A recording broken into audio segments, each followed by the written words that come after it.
Be the change. Be the change. Be who you would like to meet. Be a person that you would like to hang out with, or be the person that you would like to have as a friend, or be the person that you would like to be in a relationship with, or be the person that you would like to be, to know. Be that person. How would that person be, and where are you at right at this moment, and how can you get to a different version of yourself? Healing, healing, healing has been emotional healing, mental healing, physical healing has been my main focus for probably, I don't know, 20 years, 25 years maybe, and figuring things out. And what I've learned is that we humans, we have so much resilience, so much potential, and we just forget about it because we're going in like in life, like if you can create like one little space of just quiet, where you can breathe and find your quiet, where you can listen to what your soul is trying to tell you, where you can listen to your guidance, not the neighbor, no, not the ones over there, hey, what they doing over there, I'll just do the same thing. No, that's not for you. You have your own things. So finding that voice within ourselves, creating some space, little pause, and like, you know, thinking all day long, all the time, always. So quieting the mind, how can we do that? And become better versions of ourselves. More calm too. Okay, so we're still in the, this is a new chakra deck, and we're still doing the upper level chakras. So here's a lot about, on this channel has been a lot about connection with the divine. It's been a lot about that peace within, where you can listen. So when you meditate, when you sit down and you meditate and you listen to those little nudges, and maybe you get pictures in your head of something, or maybe you dream about something, maybe you just feel drawn to something that you didn't really focus on before, stuff like that. And the divine consciousness, like how we are all interconnected. We're all interconnected. We're all in this journey together. Interconnection, expansion, oneness, and light. And it's kind of nice, especially if you're like wrapped up in our human limited form, like the material. And if you're only wrapped up in the ego and the material, then you are going to miss out on everything else. All the beautiful connections, the interconnections, everything is energy. You are energy, I am energy. Everything is energy on a very, very basic level. Everything is energy. So everything is flowing, but we're disconnected from it, so we don't flow together. So part here about being the change is how can you reconnect to the oneness? How can you feel a part of the oneness and be connected to it?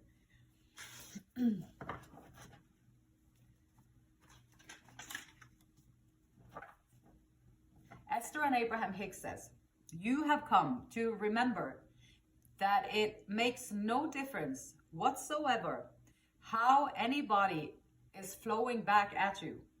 Otherwise, you are going to be defensive, and you cannot be defensive and appreciative at the same time. When you concentrate on appreciating, then appreciation comes right back.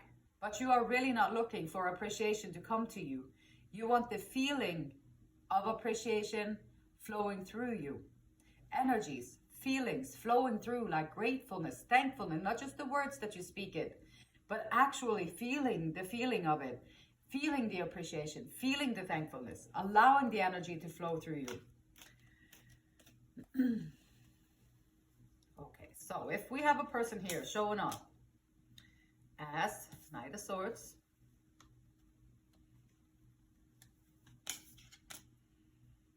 Star card in reverse,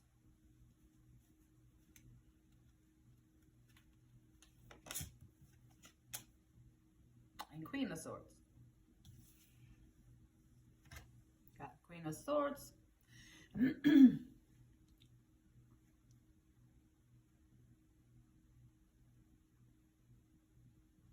Okay, so in regards to like goal, mind, body, and soul, you got to be on board with the mind, body, and soul. What you want to do, what is your goal? What is it that you are trying to achieve? Did you start it yet? Is it something that you're planning? Is it in your mind space yet? This goal of yours that you have, is it like a project, a new job? Is it a life goal? Like whatever it is, like we're showing up with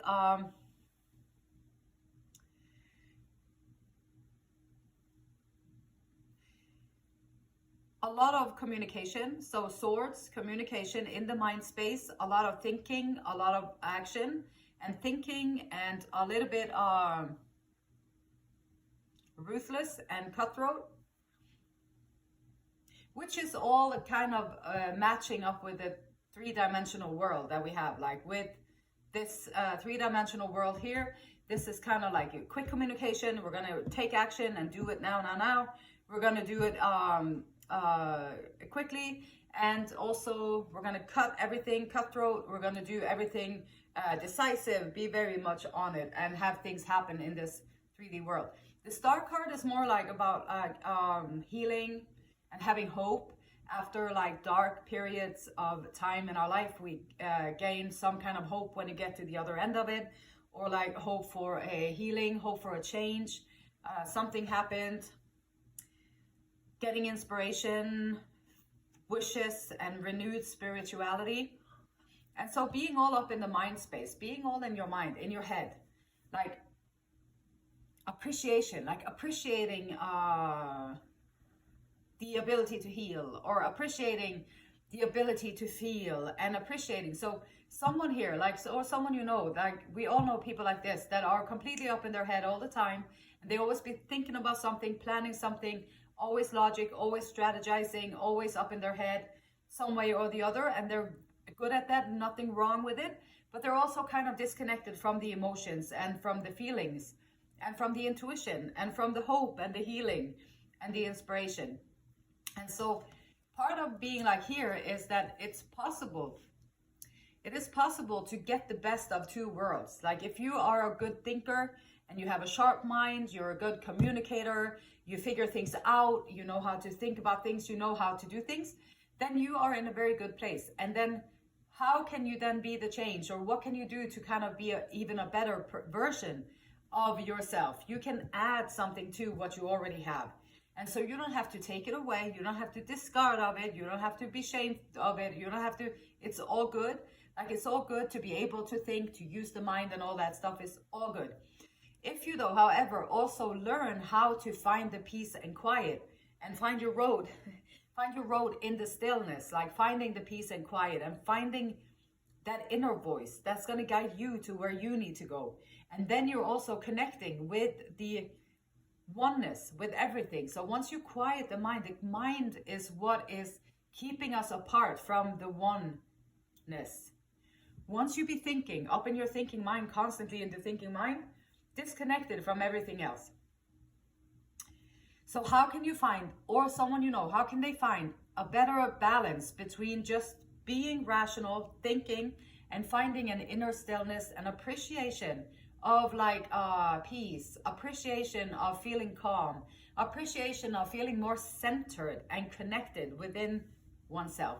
Like, how do you feel in your body? Do you ever even think about your body, or is it just there taking you from place to place and you don't really think about your hands, or you don't really think about the back of your head, or you don't really think about your knees or whatever? Like, you don't really think about these things during the day. So how can you be more full in your expression, in your experience as a human being, and allowing more emotion, allowing more healing and hope to come in to the rational?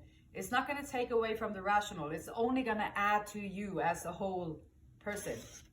And so whatever goal we got going on. So what is the goal that we have going on? So, okay, if your goal is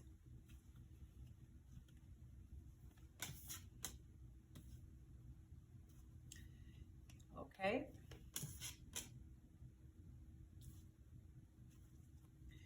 So, what goal do we got going on here? We got the King of Pentacles, successful business owner. So someone wanting to start a business, maybe you have an idea that you want to put into action.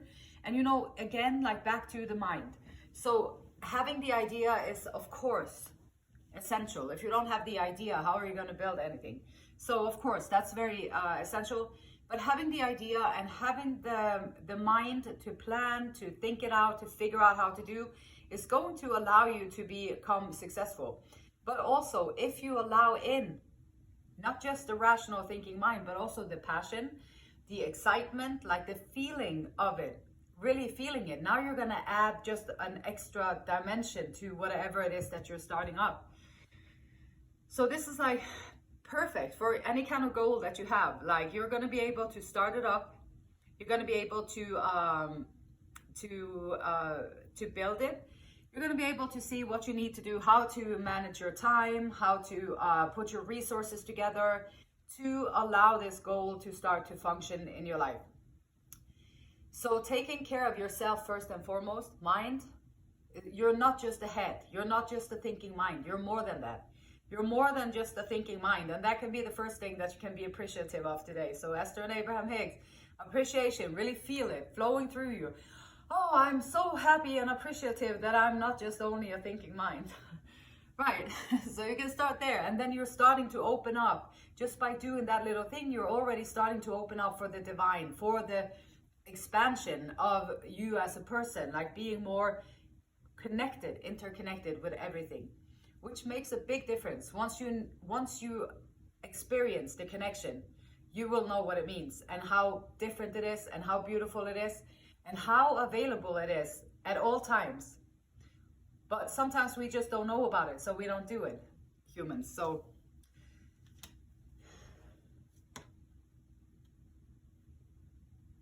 the Queen of Cups, motherly, like empathic, loyal, loving, caring. These are the emotions. This is like the depth and the emotion and the hope and the healing.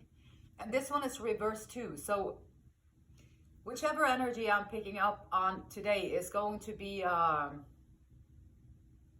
it will be beneficial. Whatever you do in regards to your goal, you have everything you need in your character to build this as a successful business. You have everything you need in your character to lift this off the ground with the resources that you have and to build this. It's going to be stable. You have the power to put this together. And then there is the emotional, the empathy, the emotions, the compassion, the hope, the healing, all the water, all the fluid, like the energy, the appreciation that is connecting us with with everything. And so it's kind of in the reversal here too. So I think that whoever this message is for is going to benefit in every single way by allowing yourself to feel again. I think most of us at some point in our life, we close the dang heart. Like, I'm going to close this off because this stuff around here is too crazy. I don't know. I'm going to protect myself. So I'm going to close it off. And then it's easier, which it is. But it's also colder. It's less colorful. It is more mechanical, more machine-ish. And the same things, you can do the same things that you do as a machine, or like just with your thinking mind and action. You can do the same things with the appreciation, with the excitement, with the adventure, with the sense of adventure. Hindsight, if you do without the emotion and just your rational mind, like at the end of the line, when you've reached your goal and your goal is set up and you have this successful business or you have this successful venture that you set out on, looking back on it, like, it's going to be very daunting. Maybe the travel that you had to do to get there, it's not going to be like enjoyable. It's going to be work, and that's okay. You get to your goal. But if you could choose again, maybe you would choose to feel good about it, like to walk a little bit slower. Maybe you'll get there at the same time, but you'll have more time to appreciate the people, places, and things in your life, and to be appreciative of that. Also, it's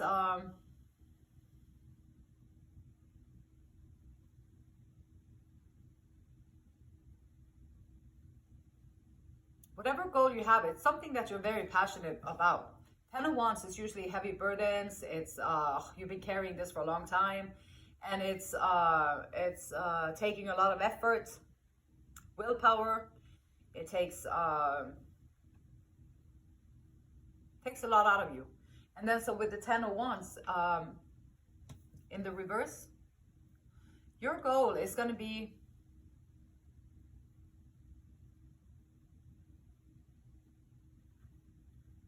it's something that you love and it's something that you're passionate about. And that's the part where the Queen of Cups and the Star card, if you can find that passion and that love that you have for whatever goal it is that you have in your mind, and if you can also allow the feelings to come along with this journey, then now the journey won't be burdensome. It won't be too heavy. You won't have to carry all that, because when you walk with excitement and adventure and you're like actually engaged in what you are doing emotionally, and things turn to colors again, and then you can appreciate it. And when you get to your goal, you're going to have appreciated the whole journey, and your life, all the time that you spend building this goal or getting to this goal, your life is just going to be so full, instead of just like a work camp from start to finish. And then from start, you enjoy it, you work, you enjoy it, you work. And then at the end of the line, you're going to have so much more value in that whole experience. And you're going to be reaching the same goal. But the experience that you have as a human being is going to be completely different. And that's a choice that you can make. It's a choice that we can always make. We just have to make some time in our life to find that stillness, to find that inner stillness, which we don't hardly ever do it, because it's too busy and we're going from there to there. Gotta go to work, gotta feed the kids, gotta do this, gotta do this, gotta do this, gotta do this. Very busy. It's busy. It's challenging to be a person on planet Earth. But even if it is, it's also a priority to, we're all just visitors here. And so would you go visit somebody else's house and then you would throw some trash on the floor and you would kick some things over, maybe put some graffiti on the walls or whatever, eat all the food in their fridge, and then go visit people like that? Like, you wouldn't do that. Like, you go visit somebody, you act in your best. And so kind of we're here visitors on this planet too, and we should be doing the same thing, extended to that. But yeah. So being a conscious human being, taking time out in our day to be conscious about the choices that we have and the choices that we make and what kind of traces we leave behind us, taking responsibility as a human being, because we are in this together, and it's like, it's a group effort. There's a lot of us, so we have to find a way, one way or the other, that we can figure things out. And work is good for the man. It's working for the man. They want people like this. They want people like plan, work. They don't, so working for yourself, bring the passion in there, bring the excitement in there, bring the depth of the human being in there. And you're going to add so much more value to every single piece of it. And goals are important too, like having goals. And then when you reach the goals, to write new goals or have new goals. Because if you don't have a goal, it's drifting. Like, and it's so easy to do that. Like, if you don't have a goal in your life, you're going to start drifting, and you're going to drift into that or over to there and in there and back there. And you don't really have anything specific that you're trying to do. So then it's so easy to just get off track, and then the days flow together. And we're missing out on a lot of good stuff in our life. And then we have a feather. Okay, feather, think first before you judge. I use my own judgment. This is an example. Like, think before you judge. Judging others is usually a reflection of things that we don't like in ourselves. And so I've figured that out. I've done it so many times. And then I've been thinking about it, like, why would I be so harsh to that person? Or why would it bother me that they would dress like that? And why would that be offensive to me that they would talk like that? Or why would that have anything to do with me at all? And so eventually I figured that it's because these are things that maybe I wish that I could dress like that, but I can't do it. I don't feel like I can, so I won't do it. And so instead of being envious of people who could dress like that, it's like you can change your perspective. And so whenever you judge other people, whether it be for whatever it is, it's usually a reflection of something that we're we don't like about ourselves, and it's going into the shadow box. So now we're in the shadow again, which is where all the gold is. So, but the shadow, yeah, figuring out things, learning ourselves, learning about ourselves. Three of Cups, reunion, friendship, group collaboration, group effort. Think first before you judge. And it goes, so I'm learning, okay, I learned how to kind of be graceful and acceptive and everything towards everybody else, because I know what I've done and I know how many mistakes I make all the time. And so I'm not judging anybody else for doing stuff that they don't know how to do either, because we're all here on the learning process. But I think for me, I need to learn to be better at not judging myself too, and allow that to extend the kindness to ourselves. So that think first before you judge. And if you ever see little feathers, it's just a reminder to think first before you judge. And the divine consciousness, the beautiful light in me, divine consciousness in you, the same beautiful light in you, loves, honors, and respect the same beautiful light in you. And until next time, namaste.